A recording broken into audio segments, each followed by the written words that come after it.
जय जय श्री राधे। जय जय श्री कृष्ण। ओम नमो भगवते वासुदेवाय नमः। भगवान लक्ष्मी नारायण की कृपा सदा सब पर बनी रहे। इसी मंगल कामना के साथ हम सुनेंगे माघ मास कथा के 9वें अध्याय की कथा। बोलिए श्री विष्णु भगवान की जय हो, लक्ष्मी माता की जय हो। पिछले अध्याय की कथा में हमने परम साध्वी देवी वेदवती की कथा को सुना था। देवी वेदवती ने योग शक्ति के द्वारा अपने शरीर का त्याग किया। उन्होंने रावण को श्राप दिया था कि मेरे ही कारण तुम्हारा सर्वनाश होगा, और इसी कारण से अपने अगले जन्म में वे जनक नंदिनी देवी सीता के रूप में धरती पर अवतरण हुई और रावण के सर्वनाश का कारण बनी। सीता हरण के समय में अग्निदेव एक ब्राह्मण का वेश बनाकर श्री राम के पास गए और उन्होंने साक्षात देवी सीता को अपने संरक्षण में ले लिया और श्री राम के साथ में एक मायामयी देवी सीता को भेज दिया। रावण वध के बाद अग्नि परीक्षा के समय पर अग्निदेव ने वास्तविक सीता श्री भगवान राम के सामने उपस्थित कर दी। तब छाया सीता ने अत्यंत नर्म होकर अग्निदेव और भगवान श्री राम को प्रणाम किया और उनसे कहा, हे महानुभाव, कहिए अब मेरे लिए क्या आज्ञा है? अब मैं क्या करूंगी, मुझे बताने की कृपा करें। तब भगवान श्री राम और अग्निदेव ने कहा, हे देवी, तुम तप करने के लिए अत्यंत पुण्यप्रद पुष्कर क्षेत्र में चली जाओ और वहीं पर रहकर तपस्या करो। इसके फलस्वरूप तुम्हें स्वर्ग लक्ष्मी बनने का सुअवसर प्राप्त होगा। भगवान श्री राम और अग्निदेव के वचन सुनकर छाया सीता ने पुष्कर क्षेत्र में जाकर तपस्या करनी आरंभ कर दी। उनकी कठिन तपस्या बहुत लंबे काल समय तक चलती रही और उसके बाद उन्हें स्वर्ग लक्ष्मी होने का सौभाग्य प्राप्त हुआ। बाद में वही छाया सीता राजा द्रौपद के यहाँ यज्ञ की वेदी से प्रकट हुई और उनका नाम द्रौपदी पड़ा। पांचों पांडव उनके पति हुए। इस प्रकार सत्ययुग में वही कल्याणी देवी वेदवती कुछ ध्वज की कन्या हुई। त्रेता युग में छाया रूप से सीता हुई और भगवान श्री राम की सहचर हुई और द्वापर युग में द्रुपद कुमारी द्रौपदी हुई। तीनों युग में विद्यमान रही। नारद जी ने पूछा, संदेह के निराकरण करने में हे परम कुशल मुनिवर, द्रौपदी के 5 पति कैसे हुए? मेरे मन की इस शंका को भी मिटाएं। तब भगवान नारायण जी कहते हैं, हे नारद, जब लंका में वास्तविक सीता भगवान श्री राम के पास में विराजमान हो गई, तब रूप और यौवन से शोभा पाने वाली छाया सीता की चिंता का पार न रहा। वह भगवान श्री राम और अग्निदेव की आज्ञा के अनुसार भगवान शंकर की उपासना करने लगी। पति प्राप्त करने के लिए व्यग्र होकर बार बार यही प्रार्थना कर रही थी, हे भगवान त्रिलोचन, मुझे पति प्रदान करें। यही शब्द उनके मुख से 5 बार निकले। भगवान शंकर परम रसिक हैं। छाया सीता की प्रार्थना सुनकर वे मुस्कुराते हुए बोले, हे देवी, तुमने 5 बार मुझसे पति मांगे हैं, अतः तुम्हें 5 पति मिलेंगे।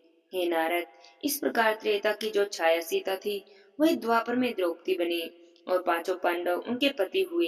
इस प्रकार देवी वेदवती की पवित्र कथा को मैंने तुमसे कह दिया। इस पुण्यम कथा के प्रभाव से इसे जो भी सुनता है उसके संपूर्ण पाप नष्ट हो जाते हैं। हे नारद, अब मैं तुमसे धर्म ध्वज की कन्या का प्रसंग कहता हूँ, तुम उसे भी सुनो। हे नारद, धर्मध्वज की पत्नी का नाम माधवी था। वह राजा के साथ गंध मादन पर्वत पर सुंदर उपवन में आनंद करती थी और इसी प्रकार बहुत सा समय बीत गया, किंतु उसे ज्ञान नहीं रहा कि कब दिन बीता और कब रात रही। उसके बाद राजा धर्मध्वज के हृदय में ज्ञान का प्रादुर्भाव हुआ और उन्होंने हास विलास से अलग होना चाहा, परंतु माधवी अभी तृप्त नहीं थी। फिर भी उसे गर्व रह गया। उसका गर्व प्रतिदिन बढ़ता रहा और उसकी शोभा बढ़ाता रहा। हे नारद, प्रतीक की पूर्णिमा के दिन उनके गर्भ से एक कन्या प्रकट हुई। उस दिन शुभ योग, शुभ लक्ष्मण, शुभ लगन, शुभ ग्रह का संयोग था। ऐसे योग से संपन्न शुक्रवार के दिन देवी माधवी ने लक्ष्मी देवी के अंश से प्रादुर्भाव, शरद ऋतु की पूर्णिमा का चांद हो, नेत्र शरदकालीन प्रफुल्ल कमल के समान सुंदर थे, अधर पके हुए बिंब फल की तुलना कर रहे थे। मन को मोह करने वाली उस कन्या के हाथ और पैर के तलवे लाल थे। उनकी नाभि गहरी थी। शीतकाल में सुख देने के लिए उनके संपूर्ण अंग गर्म रहते थे। उष्ण काल में वह शीतला सी बनी रहती थी। वे सदा ही 16 वर्ष की किशोरी जान पड़ती थी। अति सुंदर स्त्री और पुरुष उन्हें देखकर इसी के साथ तुलना करने में असमर्थ हो जाते थे। अतः विद्वान पुरुषों ने उनका नाम तुलसी रखा। भूमि पर पधारी वैसी योग्य बन गई, मानो साक्षात प्रकृति देवी हो। सब लोगों के मना करने पर भी तपस्या करने के विचार से बद्री वन को चली गई। वहां पर उन्होंने बहुत काल तक कठिन तपस्या की। उनके मन का निश्चित उद्देश्य था कि वे स्वयं भगवान नारायण मेरे स्वामी हों।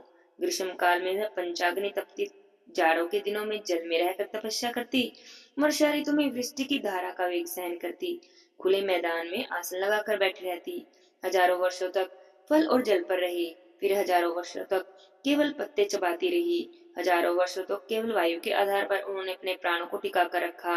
इससे उनका शरीर बहुत क्षीण हो गया। उनके बाद हजारों वर्षों तक बिल्कुल निराहार रहकर तपस्या करती रही, निलक्ष होकर एक पैर पर खड़े होकर तपस्या करती रही। उन्हें देखकर ब्रह्मा जी उत्तम वर देने के विचार से बद्रिकाश्रम में पधारे। हंसकर बैठे हुए चतुर्मुख ब्रह्मा जी को देखकर देवी तुलसी ने प्रणाम किया। तब जगत की सृष्टि करने में निपुण विधाता ने उनसे कहा, हे तुलसी, तुम अपने मनवांछित वर मुझसे मांग सकती हो। भगवान श्री हरि की भक्ति, उनकी दासी बनना अथवा अजर और अमर होना, जो भी तुम्हारी इच्छा हो, मैं देने के लिए तैयार हूँ। तब देवी तुलसी ने कहा, हे तात पिता, सुनिए, मेरे मन में जो अभिलाषा है मैं आपसे कहती हूँ। आप तो सर्वज्ञ हैं, अतः आपके सामने मुझे लज्जा ही क्या है। पूर्व जन्म में मैं तुलसी नाम की गोपी थी। गोलोक में मेरा निवास स्थान था। भगवान श्री कृष्ण की प्रिया, उनकी अनुचर, उनकी अर्धांगिनी और उनकी प्रेयसी सखी सब कुछ होने का सौभाग्य मुझे प्राप्त था। गोविंद राम से सुशोभित उन प्रभु के साथ मैं हास विलास में रत थी। उस परम सुख से मैं अभी तृप्त भी नहीं हुई थी कि इतने में ही एक दिन रास की अधिष्ठात्री देवी भगवती श्री राधा ने रास मंडल में पधार कर मुझे श्राप दिया कि तुम मानव योनि में उत्पन्न हो। उस समय भगवान गोविंद ने मुझसे कहा, हे देवी, तुम भारतवर्ष में जाकर तपस्या करो। ब्रह्मा जी तुम्हें वर देंगे जिससे मेरे स्वरूप पूत अंश चतुर्भुज श्री विष्णु को तुम पति रूप में प्राप्त कर लोगी। इस प्रकार कहकर देवेश्वर भगवान श्री कृष्ण अंतर्ध्यान हो गए। हे प्रभु, मैंने अपना वह शरीर त्याग दिया और अब इस भूमंडल पर उत्पन्न हुई हूँ। सुंदर विग्रह वाले शांत स्वरूप भगवान नारायण को मैं अपने प्रीतम पति रूप में प्राप्त करने के लिए वरदान मांग रही हूँ। आप मेरी अभिलाषा को पूर्ण करने की कृपा करें। ब्रह्मा जी ने कहा, भगवान श्री कृष्ण के अंश से प्रकट सुदामा नाम का एक गोप भी इस समय श्री राधिका के श्राप से भारतवर्ष में उत्पन्न हुआ है। उस परम तेजस्वी गोप को श्री कृष्ण का साक्षात अंश कहते हैं। श्राप के कारण उसे धनु के कुल में उत्पन्न होना पड़ा। वह शंखचूड़ के नाम से प्रसिद्ध है। त्रिलोकी में ऐसा कोई भी नहीं जो उससे बढ़कर हो। वह सुदामा इस समय समुद्र में विराजमान है। भगवान श्री कृष्ण का अंश होने से उसे पूर्व जन्म की सभी बातें याद हैं। हे सुंदरी, हे शोभिनी, तुम भी पूर्व जन्म के सभी प्रसंगों से परिचित हो। इस जन्म में वह श्री कृष्ण का अंश तुम्हारा पति होगा। इसके बाद शांत स्वरूप भगवान नारायण तुम्हें पति रूप में प्राप्त होंगे। लीलावश वे ही नारायण तुम्हें श्राप दे देंगे। अतः अपने कला से तुम्हें वृक्ष बनकर भारत में रहना होगा और संपूर्ण जगत को पवित्र करने की योग्यता तुम्हें प्राप्त होगी। संपूर्ण पुष्पों में तुम प्रधान मानी जाओगी। भगवान विष्णु तुम्हें प्राणों से भी अधिक प्रिय मानेंगे। तुम्हारे बिना हर पूजा निष्फल मानी जाएगी। वृंदावन में वृक्ष के रूप में रहते समय लोग तुम्हें वृंदावनी कहकर पुकारेंगे। तुमसे उत्पन्न पत्तों से गोपी और गोपों के द्वारा भगवान माधव की पूजा होगी। तो तुम मेरे वर के प्रभाव से वृक्षों की अधिष्ठात्री देवी बनकर गोप रूप से विराजमान वाले भगवान श्री कृष्ण के साथ स्वेच्छा पूर्वक निरंतर आनंद भोगोगी। हे नारद, ब्रह्मा जी की यह अमर वाणी सुनकर तुलसी देवी के मुख पर हंसी छा गई। उनके मन में अपार हर्ष हुआ। उन्होंने महाभाग्य ब्रह्मा जी को प्रणाम किया और कहा, हे पितामह, मैं बिल्कुल सच्ची बात कहती हूँ। दो भुजा से शोभा पाने वाले श्याम सुंदर भगवान श्री कृष्ण को पाने के लिए जैसी मेरी अभिलाषा है, वैसे चतुर्भुज श्री विष्णु के लिए नहीं, पर उन गोविंद की आज्ञा से ही मैं चतुर्भुज श्री हरि के लिए प्रार्थना करती हूँ। ओह, वे गोविंद मेरे लिए परलम दुर्लभ हो गए हैं। हे भगवान, आप ऐसी कृपा करें कि उन्हीं गोविंद को मैं पुनः निश्चय ही प्राप्त कर सकूं। साथ ही मुझे श्री राधा के भय से भी मुक्त कर दीजिए। तब ब्रह्मा जी ने कहा, हे देवी, मैं तुम्हारे प्रति भगवान श्री राधा के षोडशाक्षर मंत्र का उपदेश देता हूँ। इसे हृदय में धारण करो। मेरे वर के प्रभाव से अब तुम श्री राधा को प्राणों के समान प्रिय हो जाओगी। हे सुभग, भगवान गोविंद के लिए भी तुम वैसे ही प्रिय हो जाओगी जैसे श्री राधा हैं। हे मुने, इस प्रकार कहकर जगतदाता ब्रह्मा जी ने तुलसी देवी को भगवान राधा के मंत्र बता दिए, साथ ही स्तोत्र कवच और पूजा की संपूर्ण विधि, किस कर्म से क्या अनुष्ठान करना चाहिए, सारी विधि बता दी। तब देवी तुलसी ने भगवती श्री राधा की उपासना की और उनके कृपा प्रसाद से वे देवी राधा के समान ही सिद्ध हो गई। मंत्र के प्रभाव से ब्रह्मा जी ने जैसा कहा था ठीक वैसा ही हुआ। वैसा ही फल तुलसी देवी को प्राप्त हुआ। तपस्या संबंधी जो भी क्लेश थे वे मन में प्रसन्नता उत्पन्न होने के कारण दूर हो गई, क्योंकि फल सिद्ध हो जाने पर मनुष्य का दुख ही उत्तम सुख के रूप में परिणित हो जाता है। नारायण जी कहते हैं, हे नारद सुनो, एक समय की बात है। वृषध्वज जी की कन्या तुलसी अत्यंत प्रसन्न होकर शयन कर रही थी। उन्होंने सपने में एक सुंदर वेश वाले पुरुष को देखा। वह पुरुष अभी पूर्ण नवयुवक था। उसके मुख पर मुस्कान छाई हुई थी। उसके संपूर्ण अंगों में चंदन का अनुरूपी आभूषण उसे सुशोभित कर रहे थे। उसके गले में सुंदर माला थी। उसके नेत्र देवी तुलसी के मुख कमल का रस पान कर रहे थे। हे मुने, इस प्रकार का स्वप्न देखने के बाद देवी तुलसी विषाद करने लगी। इस प्रकार पूर्ण अवस्था से संपन्न वह देवी वहीं रहकर समय व्यतीत कर रही थी। हे नारद, उस समय महान योगी शंखचूड़ का विक्रम वन में आगमन हो गया। भगवान श्री कृष्ण के मनोहर मंत्र उन्हें प्राप्त हुए थे। उन्होंने पुष्कर क्षेत्र में रहकर उस मंत्र को सिद्ध भी कर लिया था। सर्व मंगलमय कवच से उनके गले की शोभा हो रही थी। ब्रह्मा जी भी उन्हें अभिलाष वर दे चुके थे और उन्हीं की आज्ञा से मैं वहां पर आ गया था। वह पर आ रहा था, तभी तुलसी देवी की दृष्टि उस पर पड़ गई। उसकी सुंदर कांति थी। उसकी कांति श्वेत चंपा के समान थी। रत्न में अलंकारों से वह अलंकृत था। उसके मुख की शोभा शरद पूर्णिमा के चंद्रमा की तुलना कर रही थी। नेत्र ऐसे जान पड़ते थे मानो शरद काल के प्रफुल्ल कमल हों। दो रत्न में कुंडल उनके गंध स्थान की छवि बढ़ा रहे थे। पारिजात के पुष्पों की माला उनके गले को सुशोभित कर रही थी और उनका मुख कमल मुस्कान से भरा था। मंत्र मुग्ध करने वाला शंखचूड़ अमृत रत्नों से बने हुए विमान पर विराजमान थे। शंखचूड़ को देखकर देवी तुलसी ने वस्त्र से अपना मुख ढक लिया। लज्जावश उनका मुख नीचे की ओर झुक गया था। शरद पूर्णिमा के चंद्रमा उनके निर्मल दिव्य चंद्र जैसे मुख के समान तुच्छ थे। अमूल्य रत्नों से बने हुए नुपुर उनके चरणों की शोभा बना रहे थे। वह मनोहर त्रिव से संपन्न थी। सर्वोत्तम मणि से निर्मित कर धरने सुंदर शब्द करती हुई उनकी कमर में सुशोभित थी। मालती के पुष्पों की माला से संपन्न केश कलाप उनके मस्तक पर शोभा पा रहे थे। उनके कानों में अमूल्य रत्नों से भरे हुए ममक कुंडल थे। ऐसे भव्य शीर से शोभा पाने वाली उन सुंदर तुलसी देवी को देखकर शंखचूड़ उनके पास गया और वहीं पर बैठ गया और मीठे शब्दों में कहने लगा, हे देवी, तुम कौन हो? तुम्हारे पिता कौन हैं? तुम अवश्य ही संपूर्ण स्त्रियों में धन्यवाद और समाधान के पात्र हो। समस्त मंगल प्रदान करने वाली हे कल्याणी, तुम वास्तव में कौन हो? सदा सम्मान पाने वाली सुंदरी, तुम अपना परिचय देने की कृपा करो। भगवान नारायण जी कहते हैं, हे नारद सुनो। शंखचूड़ की बातें सुनकर तुलसी देवी ने कहा, हे भद्र पुरुष, मैं राजा धर्मध्वज की कन्या हूँ। तपस्या करने के विचार से इस तपोवन में ठहरी हूँ।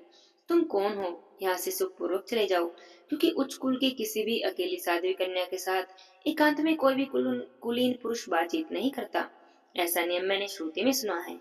जो कुलूषित कुल में उत्पन्न होते हैं, जिसने धर्मशास्त्र और श्रुति का अर्थ सुनने का कभी सुअवसर नहीं मिलता, वह दुराचारी व्यक्ति कामी बनकर स्त्री की कामना करता है और स्त्री के मधुर वाणी में कोई सार नहीं रहता। वह सदा अभिमान में चूर रहती है। वास्तव में वह विष से भरे हुए घड़े के समान है, परंतु उसका मुख ऐसे जान पड़ता है मानो सदा अमृत से भरा हो। संसार रूपी कारागार में जकड़ लेने के लिए वह शांकल के समान है। स्त्री को इंद्रजाल स्वरूपा और सोपन के समान मिथ्या कहते हैं। बाहर से तो यह अत्यंत सुंदरता धारण करती है, परंतु उसके भीतर के अंग कुत्सित भावों से भरे रहते हैं। उसका शरीर विष्ठा, मूत्र, पीप और मल नाना प्रकार की दुर्गंधपूर्ण वस्तुओं का आधार है। रक्त रंजित और दोष युक्त यह शरीर कभी पवित्र नहीं रहता। स्त्री की रचना के समय ब्रह्मा ने मायावी व्यक्तियों के लिए इस माया स्वरूप में स्त्री का सृजन किया है। मोक्ष की इच्छा करने वाले पुरुषों के लिए तो यह विष का काम करती है। अतः मोक्ष चाहने वाले व्यक्ति उन्हें देखना भी नहीं चाहते। हे नारद, शंखचूड़ से इस प्रकार कहकर तुलसी देवी चुप हो गई। तब शंखचूड़ ने हंसकर कहा, हे देवी, तुमने जो कुछ भी कहा वह असत्य नहीं, पर मेरी भी कुछ बातें सुनो। स्त्रियों का जो सतो प्रधान रूप है वही शुद्ध है, उसी को उत्तम माना जाता है। विश्व में इन साध्वी रूपा स्त्रियों की प्रशंसा की गई है। विद्वान पुरुष कहते हैं, इनको वास्तव रूप जानना चाहिए। जो कृत्य स्त्री होती है उनके दो भेद होते हैं, एक रजो में रूपा और एक तनो में रूपा। हे सुंदरी, जो रजो में रूपा स्त्री हैं उनमें निम्नलिखित कारणों से ही साध्वीपन रहता है। पर पुरुषों में से मिलने के लिए स्थान का ना हो, अवसर का ना मिलना, किसी मध्यवर्ती दूत या दूती का न होना, शरीर में कोई क्लेश न होना, रोग होना, सत्संग का लाभ होना, बहुत से जन समुदाय द्वारा घिरे रहना, अथवा शत्रु या राजा के भय का प्राप्त होना, इन्हीं कारणों से वे अपने अस्तित्व की रक्षा कर पाती हैं। मनीषी पुरुषों का कहना है कि स्त्रियों का यह रूप मध्यम होता है। जो तमय रूप वाली स्त्रियां होती हैं, उन्हें कुमार्ग पर जाने से रोक पाना बहुत कठिन होता है। हे विद्वानों के मत में यह स्त्रियों का अधम रूप है। हे देवी, तुमने जो कहा कि सत और असत का विचार रखने वाले कुलीन पुरुष निर्जन, निर्जल अथवा एकांत स्थान में पर स्त्री से कुछ भी बात नहीं करते, सो ठीक ही है। मैं भी यही मानता हूँ। परंतु शोभने, मैं इस समय ब्रह्मा जी की आज्ञा पाकर तुम्हारे कार्य साधन के लिए तुम्हारे पास आया हूँ और गंधर्व विवाह की विधि के अनुसार तुम्हें अपनी सहधर्मिणी बनाऊंगा। देवताओं में भगदड़ मचा देने वाले शंखचूड़ मैं ही हूँ। धनु वंश में मेरी उत्पत्ति हुई है और विशेष बात तो यह है कि मैं पूर्व जन्म में श्री हरि के साथ रहने वाला उन्हीं का अंश सुदामा नाम का गोप था, जो सुप्रसिद्ध 8 गोप स्वयं भगवान के पार्षद थे। मैं उन्हीं में से एक था। देवी श्री राधिका के श्राप से मैं इस समय दानवेंद्र जानता हूँ। तुम भी पूर्व जन्म में श्री कृष्ण के पास रहने वाली तुलसी थी। यह जानने की योग्यता जो तुम्हें भी प्राप्त है, तुम भी जो भारतवर्ष में उत्पन्न हुई हो, इसमें मुख्य कारण श्री राधिका का श्राप ही है। हे मुनिवर, इस प्रकार कहकर शंखचूड़ चुप हो गया। उस समय तुलसी देवी का मन हर्ष से उल्सत हो गया। तब उनके मुख पर मुस्कुराहट छा गई। उन्होंने कहा, तुलसी देवी ने शंखचूड़ से क्या कहा, ये हम अगले अध्याय की कथा में जानेंगे। आज के अध्याय की कथा यहीं पर समाप्त होती है। बोलिए विष्णु भगवान की जय हो, लक्ष्मी माता की जय हो। जय जय जय श्री राधे श्याम।